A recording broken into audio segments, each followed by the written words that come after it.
Bogor. Hari ini kita live bersama Dokter Amalia, dokter bedah mulut, dokter gigi spesialis bedah mulut. Teman-teman, Dokter Amalia ini dokter gigi spesialis bedah mulut. Seperti yang kita tahu, kalau bedah mulut itu lebih banyak berkiprahnya di gigi bungsu ya dok ya? Iya, Salah satunya ya. Selain tindakan-tindakan bedah yang besar, bedah yang sering kali dilakukan di poli adalah bedah mulut, odontektomi ya. Teman-teman, kalau di RSUD kita kan lebih banyak menerima pasien yang BPJS ya. Seringkali kita mendapatkan rujukan dari puskesmas untuk melakukan tindakan pencabutan gigi susu yang gigi geraham bungsu yang kita sebut dengan odontektomi itu tadi. Kita lebih sering menerima kasus-kasus seperti apa dok kalau di RSUD ini? Oke, jadi sebelumnya selamat siang Sobat Sehat RSUD. Menjawab pertanyaan dari Dokter Sonia, sebelumnya kita harus cari tahu dulu nih gigi bungsu tuh sebenarnya kondisi apa sih yang biasanya sering dirujuk atau direkomendasikan buat diambil. Sebelumnya kita harus mengetahui dulu apa sih gigi bungsu yang bermasalah seperti apa. Biasanya gigi bungsu yang bermasalah adalah kondisinya dia tidak bisa tumbuh dengan sempurna. Dia hanya tumbuh sebagian atau tidak tumbuh sama sekali, sehingga dia mengganggu pertumbuhannya itu terganggu secara posisi fungsionalnya. Biasanya yang sering disebut atau sering banget sobat-sobat sehat RSUD mungkin sering banget dengar istilah yang namanya impaksi gigi. Biasanya kondisinya giginya miring, tumbuhnya cuma sebagian atau tidak tumbuh sama sekali. Kadang-kadang pada beberapa kasus menyebabkan giginya berlubang karena susah dibersihkan karena posisinya yang tidak sempurna tumbuhnya. Atau biasanya dia tuh karena dia tidak sempurna tumbuhnya menabrak gigi yang tumbuh di depannya sehingga menyebabkan kerusakan di gigi yang depannya gitu. Dan karena kerusakan tersebut kadang-kadang pada beberapa pasien menyebabkan ada yang namanya infeksi, atau kita kalau udah menyebabkan infeksi seperti itu ya memang kondisinya mau nggak mau harus kita ambil gitu. Kalau gigi yang nabrak gigi depan itu kan kalau infeksi kita sudah bisa lihat ya dok, pasti ada lubang gitu ya dok ya. Kalau misalnya yang ada lubang seperti itu, kita melakukan operasi kecil atau memang hanya pencabutan biasa aja, atau memang disarankan pasien itu untuk dicabut gigi dua-duanya nggak dok? Jadi kalau misalnya pasien datang dengan kondisi sudah ada infeksinya karena disebabkan giginya berlubang. Nah biasanya kita akan mengambil gigi tersebut untuk menentukan pilihan apakah dia harus menggunakan tindakan odontektomi atau kita biasanya bilangnya pengambilan gigi bungsu dengan tindakan pembedahan ringan. Itu kita dengan bantuan pemeriksaan panoramik atau ronsen dulu. Biasanya kalau misalnya giginya tumbuh tidak sempurna, giginya miring, lalu gigi di depannya juga rusak dan gigi yang di depannya sudah dalam kondisi yang tidak bisa dipertahankan lagi atau tidak bisa ditambah, mau tidak mau harus kita ambil keduanya. Tapi seringnya karena banyaknya kondisi gigi bungsu yang tumbuhnya tidak sempurna ini, kita pengambilannya tidak bisa dan pencabutan biasa, harus dengan tindakan odontektomi atau pencabutan gigi bungsu dengan tindakan operasi kecil. Pembedahan ringan ya. Dilakukannya di poli ya dok ya? Ya, untuk pencabutan gigi bungsu itu memang bisa dilakukan di poli atau biasanya kita bilangnya odontektomi dengan anestesi lokal. Biasanya untuk pasien muda sehat dan hanya ada keluhan di gigi bungsunya saja, saya merekomendasikannya pengambilannya di poli aja. Gitu. Kalau misalnya pasiennya masih sakit dok, kan nggak ada indikasi untuk langsung dicabut ya dok. Jadi kalau misalnya dia lagi sakit harus diobati dulu gitu ya dok ya. Betul. Walaupun nggak ada lubang ya dok.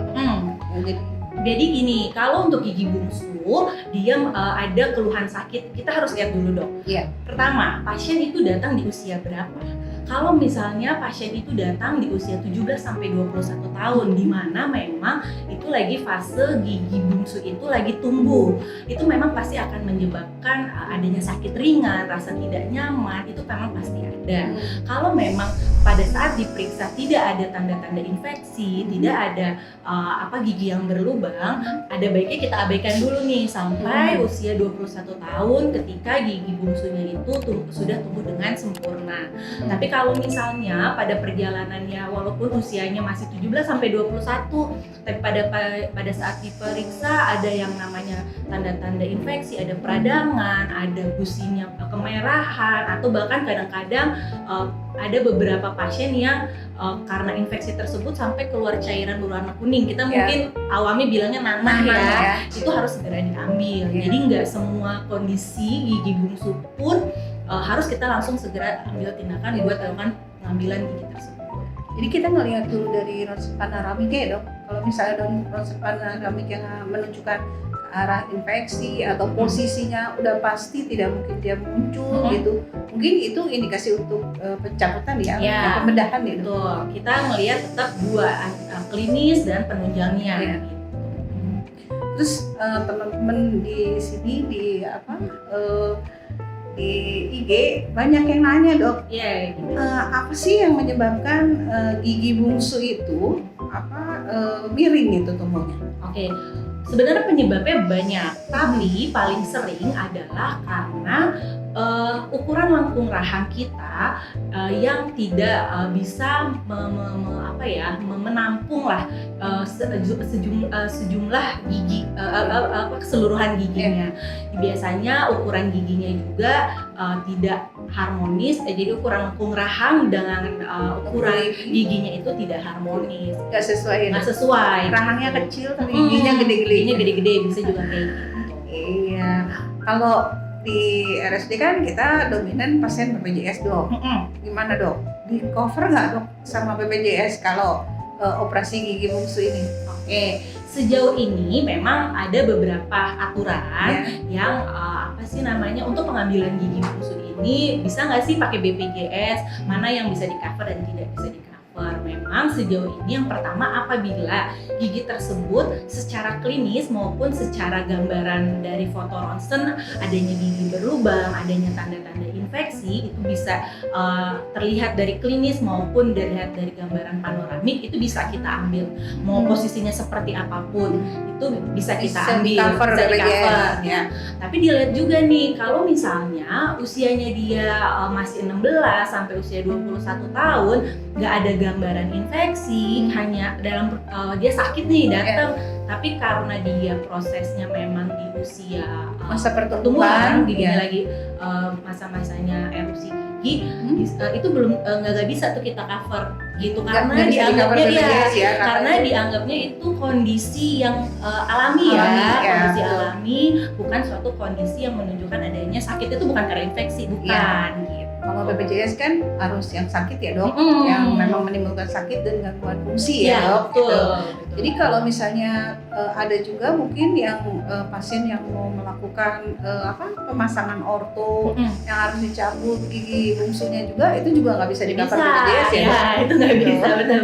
Itu udah pasti gitu ya kalau kayak gitu ya. Jadi teman-teman bukan ya tidak dijamin BPJS ya, tapi memang kondisi yang memang mengganggu fungsi baru nanti bisa dikatakan BPJS.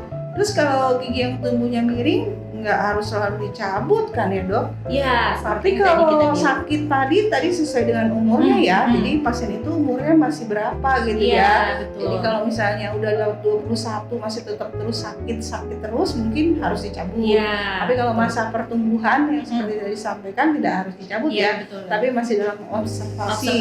Dengan kayak gitu ya. Terus serem nggak sih dok? Banyak yang nanya nih, serem nggak sih gitu? Serem nggak sih kalau kita ambil gigi bungsu? Memang sih kalau misalnya kita ngambil gigi bungsu pasti dibilangnya ini harus operasi. Orang kan membayangkan operasi ya. Ada pisau, ada jarum, benang. Sebenarnya mungkin kita lebih membayangkan efek setelahnya. Gitu. Pada saat pengerjaannya sih, kalau misalnya kita kondisinya sehat, tidak ada penyakit sistemik atau tidak ada penyakit penyerta, harusnya sih hal yang bukan hal yang harus ditakutkan gitu. Karena selama pengerjaan pun sebelum kita melakukan tindakan bedah tersebut, pasien akan kita anestesi. Dimana setelah biasa kita anestesi, pasien tuh akan ngerasain setengah rahangnya itu akan kerasa tebel, kebas, sehingga pada saat kita ambil giginya tuh nggak kerasa apa-apa.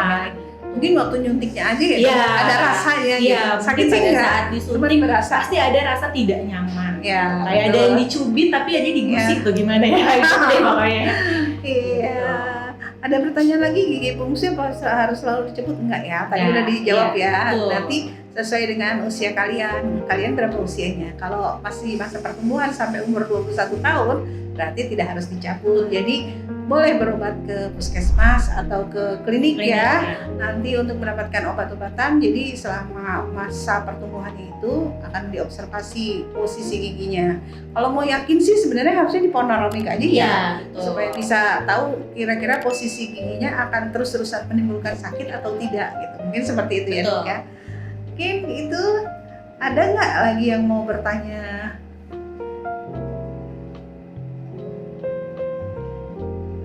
Dok, umur saya 31 tahun, apa bisa diobservasi?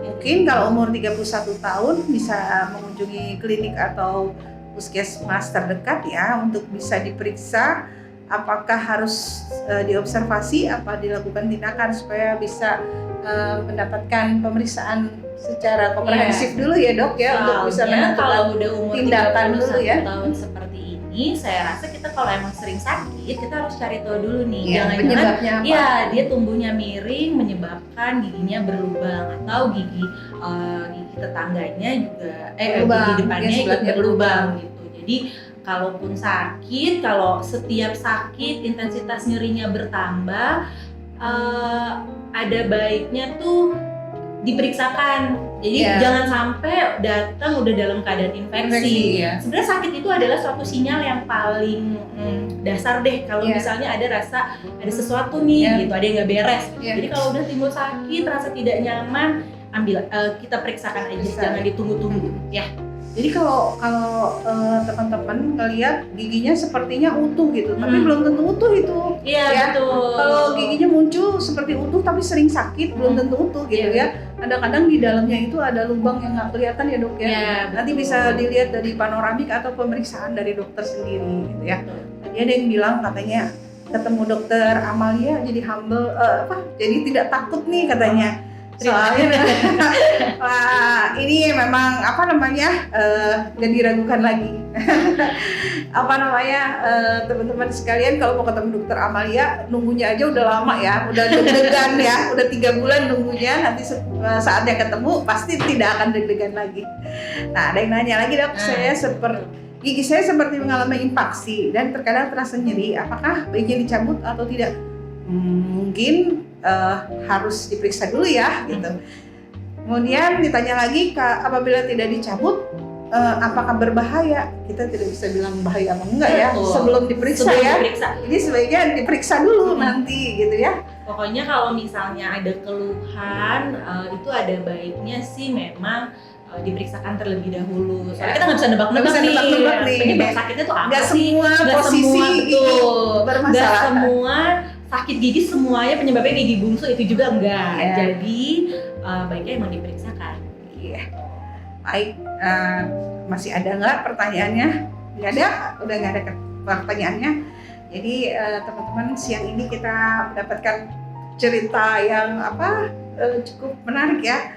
Sebenarnya permasalahan gigi bungsu ini hampir semua masa pertumbuhan teman-teman ini akan mengalami seperti itu, yang mengalami pertumbuhan gigi yang gigi bungsu itu prosesnya sesedikitnya pasti ada ya, rasa sakitnya gitu ya.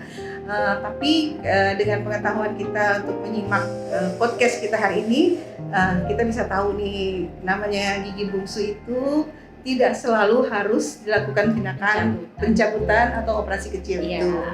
Nah, kemudian kalau udah mulai ada rasa sakit, nanti harus diperiksa dulu sama dokter. Jadi belum tentu dilakukan tindakan operasi juga kalau misalnya sakit.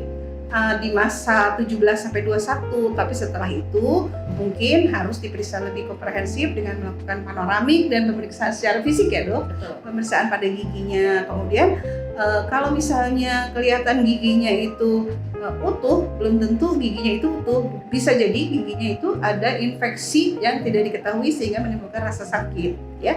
Mungkin seperti itu. Dokter Amalia di RSUD hari apa aja? Saya ada di hari Senin sampai Kamis. Kalau Kamis. hari Senin, hari Rabu dan hari Kamis ada di jam 8 sampai jam 10. Kalau hari Selasa saya ada di siang jam 14 sampai jam 17. Oke, jangan kapok ya kalau mau cari dokter Amalia bisa 3 bulan loh. Ya, tapi setelah ketemu semua permasalahan sudah selesai. Amin. Ya, gitu aja teman-teman, sahabat RSUD Kota Bogor, jangan lupa like, subscribe di channel RSUD Daily Kota Bogor. Terima kasih. Assalamualaikum.